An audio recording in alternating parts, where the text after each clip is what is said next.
we have a little exercise this afternoon. If you have those sheets right there, pass these out. And Brad is behind you. Go ahead and pass it out.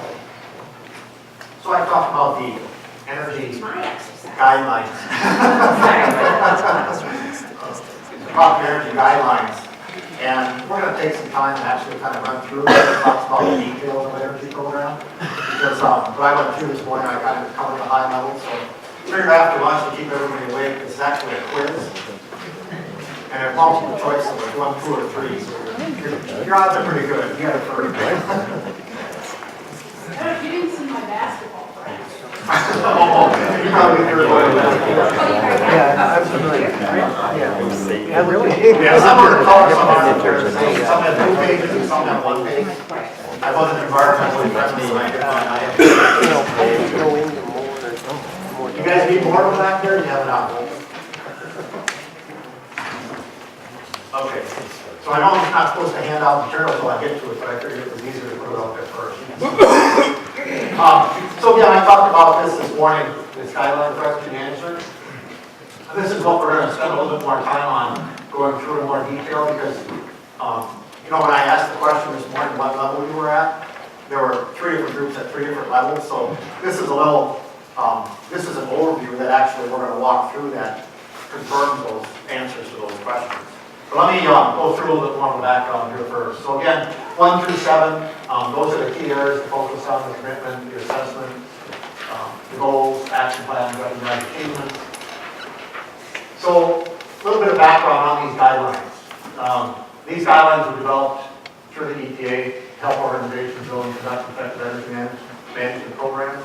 And again, we're talking about a program.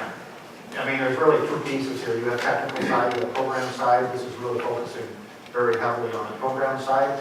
But as I found, and I think most of you find, that if you don't have a program, things are not going to happen continuously. It's not going to be sustainable. Things are going to come and go, just like your energy program. There may be a highlight, though the cost went up, you know, for energy last year, so all of a sudden there's a focus. Cost goes down, it goes away.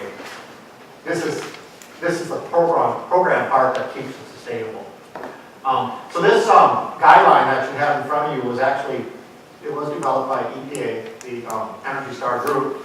And what they did is they went out and asked, it was, I don't know, 20 or 25 companies back in the early 2000s said, they asked us, okay, if you have an energy program, what works well for you? So we went through and we filled out all these questionnaires and said, what would you do different if you could go back and redo your program again? One gentleman asked me about one of the problems we found. That's what we put in also back to their survey. And they took all that information, they compiled it, and said, okay, based upon all these best practices of all these different companies and the experience, this is where it was developed, of what you have in front of you, that document with all these different questions on to determine what status or what level are you at for your energy program. And that Energy Star.gov guidelines, again, this is all on the website. The document that you have in front of you is on the website. Behind that information, there's a whole list of different best practices and ideas and concepts that help set the stage as to that question. Let me go through a couple more pieces here. So again, that's the document that you have. Again, kind of the overall context of it, designed to help organizations compare their energy management practices to the guidelines, and then assess how well are you doing in your program compared to that best practice or that standard. So there's 3 different types of assessments. There's the facility, there's the corporate, and then there's small manufacturers. And there's 7 focus areas on them. And if you look at this, you can see them going down the side here, like 1, 2, 3, 4 through 7. Like the first one, commitment to continuous improvement. That's the first one, so there's 7 of them on here. The facility one is done for like at a plant level. The corporate one is done exactly for that, from a corporate structure, looking at all the plants tied together. They are a little bit different. There's just a few questions difference, because the corporate's going to be looking at things a little bit different than the plant, but in general they're very similar. And then the last one is for a smaller manufacturer. There's kind of 10 subcategories in there. I guess we got our rain coming out. So again, there's 3 different assessments based upon the size of company you are. If you ask me exactly what the small manufacturer is, I can't really tell you. It's really up to your program and the size of your plant. Normally, you're looking at an energy manager with, a whole bunch of hats they wear, probably a couple $100,000 square foot facility, maybe $500,000 a year energy spend. It really varies, but you can use either one of them. So there, I handed out the matrix. And I know you can't read this, that's why I handed out the matrix. So, again, there's 3 of them. And what I'd like to do is actually walk through this. And hopefully everybody has a writing utensil. And we're going to step through this, and what you're going to do is fill it out and get an idea of where you think your energy program really is.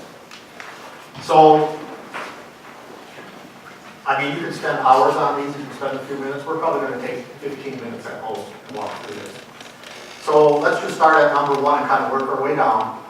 And if you look at the top, it says 1, 2, and 3. The first one is little or no evidence of it. The second is some elements in place, and the third is fully implemented. And you can put a score over here. So if it's a 1, just put a 1 over here and a 3. That's going to kind of dictate as to what level you feel you're at. So again, there's 7 different categories, and let's just walk through them, just one by one. So the site energy leader, again, we're looking at it from a plant perspective. Do you have a site energy leader at your site? And you can kind of look at what 1, 2, and 3 are. On the right-hand side for the score, just put a 1, 2, 3 in there.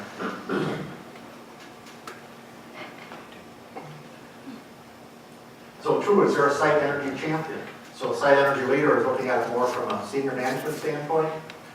A site energy, more of a management standpoint. The site energy champion is looking at it more from a senior level. Is there someone on site from a senior management that supports or coordinates the energy activities? Then the third one, is there a site energy team? This is looking at it more from a cross-functional standpoint. Not necessarily just from you as, if you're in facilities as the energy manager, but you have purchasing involved, you have accounting involved, all the different groups. So is there an energy policy in place? Something written, signed off, that's sent out to the organization saying this is what our policy is for energy reduction, or our energy program, similar to what you would have for maybe sustainability policy. Is there accountability? Looking at budgets, looking at cost. Then 1F, looking at participation levels. Again, this goes all the way from team member level to senior management level.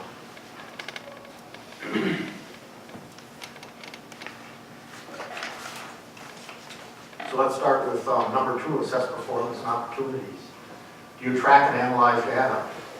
Do you have all your metering systems in place that you can actually tell, yes, this is a plant level metering, this is maybe the department or the building metering level that is broken down into different categories. So you have documentation for the energy program as a whole. This could be all the way to, do you have standardized work? Do you have operational procedures for your air compressors? What you're going to see is that some of the things we were talking about this morning with ISO for procedures and stuff, you can see the overlap in these, but we're just kind of walking through this. Benchmarking, do you do benchmarking? Whether it's internal with your plants, whether it's external with its other companies.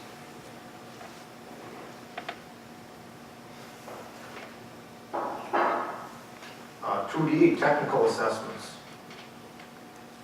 When I was talking about like the assessments or the audits, do you do that internally inside your organization?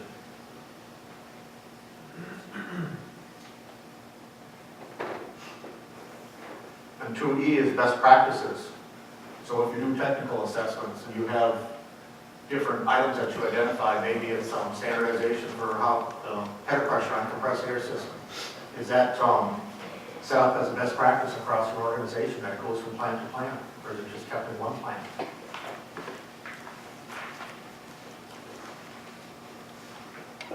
So third, they're setting performance goals. You know, do you have goals or understand what the potential is for goals for your energy reduction? Looking at it not just from a plant standpoint, but breaking it down per business unit. 3B talks about career development for the people that are involved in energy program. You know, is there career development plans in place? You know, technical training. 3C goes into the energy team incentives. Looking at, as an example, is compensation tied to the energy goals and targets that are.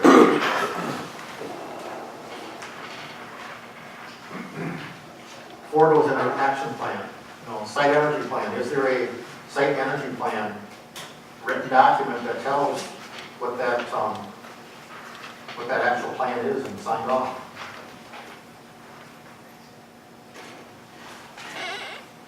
4B talks about improvement planning. So you can have a site energy plan, but it's incorporated into the overall strategy of the company. You know, does it follow into like accountant's cost reduction plan? It just doesn't stand on its own. It's incorporated into the strategy of the organization.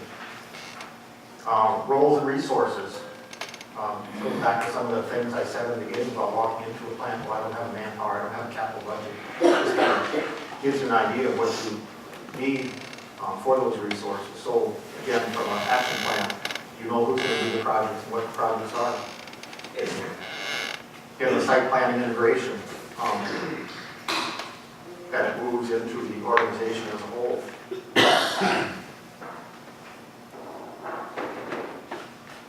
So 5 talks a little bit about implementation of the action plan.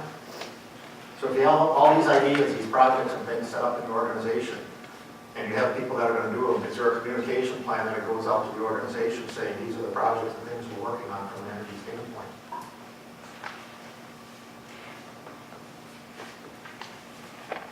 So the energy awareness, very similar. Again, outreach, communication, support organizational initiatives, employees aware of site energy costs. Again, that education process. 5C is building staff capacity.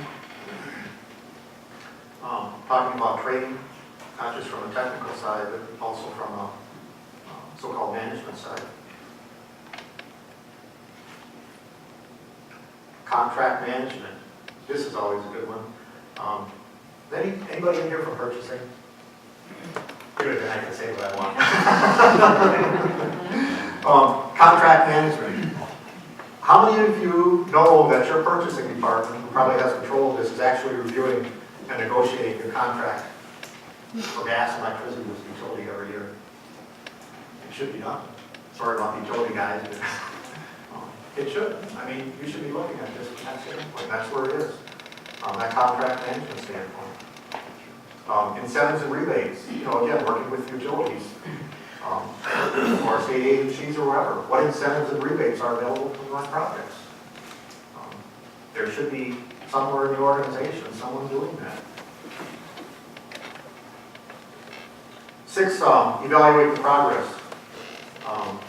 Again, you plan it, you do it, now you're coming back and evaluating, okay, what were my results? First, be able to measure the results.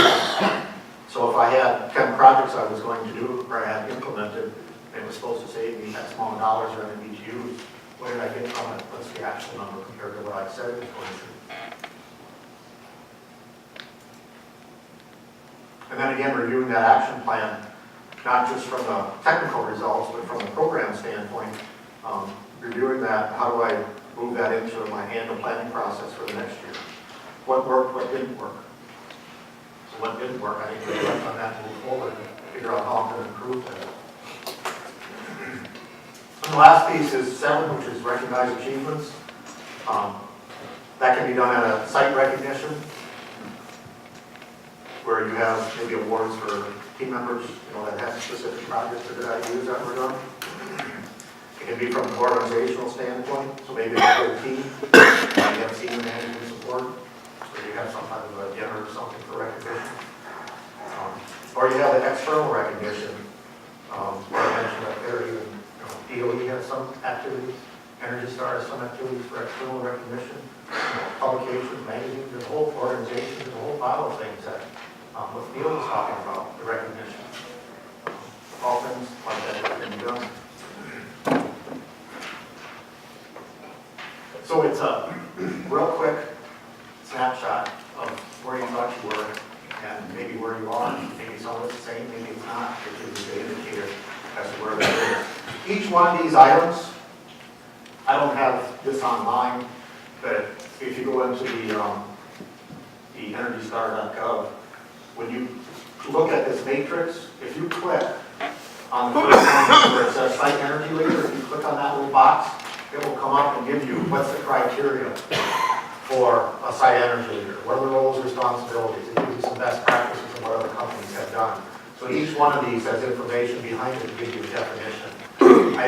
We don't have enough time to go through that, but at least gives you some information on that as you move through it. So if you look at that, well actually, you don't have this, but I have something, this is a little cheat sheet that I took everything off the website and I put it into a document that I use when I go out and do reviews, and it has all the verbiage in of what I should be looking for underneath that. So for each one of those categories, there's like 3 or 4 pages here that breaks it down. That's what I use kind of as a guide to help with this. So did anybody want to comment on what their numbers came out to compared to what they thought? I mean, it's open. It's not right or wrong. It's just yeah, it's what it is. It's just, it's a guide to help you. Does this line up with ISO 50001? Majority of it does. Yeah, Yes, it's very close. And ISO went another step and put some other pieces on there, like the standardized work. You look at ISO 14000 for the environmental principles and the documentation. Some of that's not in there. That's why it does move on another step. But otherwise, they're very similar. It's kind of interesting, I'm in a facility and they're equipment, Yeah. where we think we're at. So last month I had the opportunity of working with a company, I'm not going to say who they are, and we did the corporate one in January. And I wasn't real familiar with them, but somewhat. We went through the whole thing and laid it out. And then I said, let's go out and do the plants now. And I just acted as a facilitator, we went through all that. And as we were filling out the plants, the first plant went to the guy said, hey Bart, we don't do any of that. The guy from corporate said, oh, we have an energy policy. He goes, where is it? I've never seen it. It's one of those where it wasn't that it was wrong, it's just the communication method. So yeah, they're going to come out different and go back again and redo them. So, what do I have to? 115, okay. Go to 125. Oh, okay. So, again, how to use the assessment. What you're going to see on Energy Star is just a little bit different because I've added something in here myself because I like it, the 1, 2, and 3. On Energy Star, when you click on these are going to turn yellow. But from a visual standpoint, this is what I put in there. So you have like a spider graph to tell you where you are. This is just an example. So 1 through 7, you can see 1 through 7, the 1, 2, and 3. The 3 is if everything is implemented. The 1 you're just at the beginning stages, but it's a good visual that you can get in front of your senior management when you go and talk to them about energy and say, here's where we are. And for each one of the sections, like 1, 2, 3, 4, 5, there's a spider graph for each 1, 2, so you can kind of see where you are. You're not going to find that on Energy Star. It's just something I made up, but it's very simple. I did this before. But again, as an example, inside Toyota, we did this in the beginning, and we set it out, and had the plans to it. We did it from corporate. Of course, they were different, so we merged together. And then what I did is I took this into my management each year when I sit down with our vice president, whoever, and say, okay, here's where we are based upon this standard that's been developed by, other industry. This isn't somebody just sitting behind a desk in Washington saying, well, this is what I think it is. This was developed by companies. that are out there running programs every day. That's where it came from. So that's the first thing you can stand on is, how it was done. And I would say, okay, let's just say this is the one I use. Assess performance and opportunities. We're low on that, so for our annual plan for this year, I'm gonna take 2 of those and I'm gonna make an action plan to improve those. And this is why, this is what we're gonna do. So it's a very good tool for planning process also, to go through and do that. And what else we did, I had another Energy Star partner come in to Toyota and I said, go through and evaluate our program. And this individual from a large company came in and he would sit down. Sometimes he did it by phone, sometimes he came actually over to our site. And he would sit down and go through and evaluate us. So when I went to my senior management, they asked about it, and I said, here's what I'm focusing on. He'd say, why? And I'd say, well, here's where we have problems or areas we can improve upon, and this is someone else from the outside coming in and evaluating our program. This isn't me just sitting here saying this is what I think is wrong, it was someone else from the outside. So again, it just gives you more ammunition of why you should be going down a certain path and developing your strategies. The other thing is, we did this tracking of history over like 10 years, so every year we could see where our numbers were, and the next year what we focused on, and do we make improvements or not. So we had a trend to tell us where we were and where we were going. That looked at it became a strategy. It wasn't something that was just a shotgun approach of this is what we think we're at, where we are this year, and this is what we're going to do. So we could go back and look at that history and go through that. So again, I wanted to go through that because what I explained this morning was kind of taking different pieces out of here and saying here's where you should focus on. But if you go through and actually do this, and if you really sit down, it'll take you a couple hours. Get other people in the room with you. Get the plant's perspective, get senior or your own perspective from a corporate, put all that together, and then take it to your president or your vice president and say, here, this is where I think we are, where do you think we are? And you can talk about it and go through it. That way, everybody's on the same page when you walk out the door. And you'll know exactly what you're going to do from an energy standpoint as a corporation. So again, just some tools that can be used that I wanted to go through and define a little bit more in detail.